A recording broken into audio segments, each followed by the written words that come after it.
Well, I guess when you grow up with red hair, it's kind of a big, orange beacon on the top of your head that opens you up to ridicule.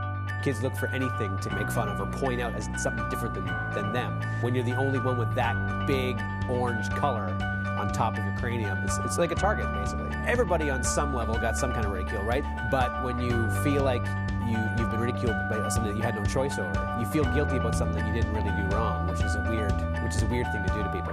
It wasn't until I was actually in my 30s and I heard about Kick a Ginger Day, and all these little redheaded kids all over Canada were getting beat up because of the color of their hair. And it was the first time I actually got like a tiny little taste of what oppression feels like, and I'm like, wow, this really sucks. People who are like of different races or who are gay or like, they get this all the time.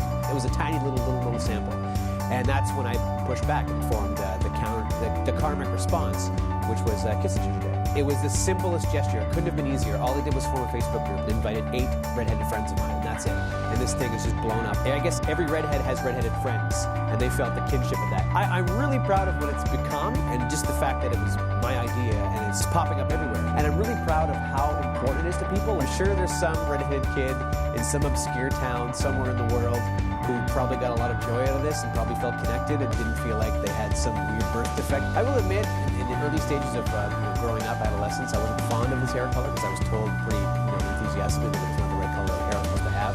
But the fact that it spawned me to make this Kiss a Ginger Day thing, and then it's an international, recognized unofficial holiday, is pretty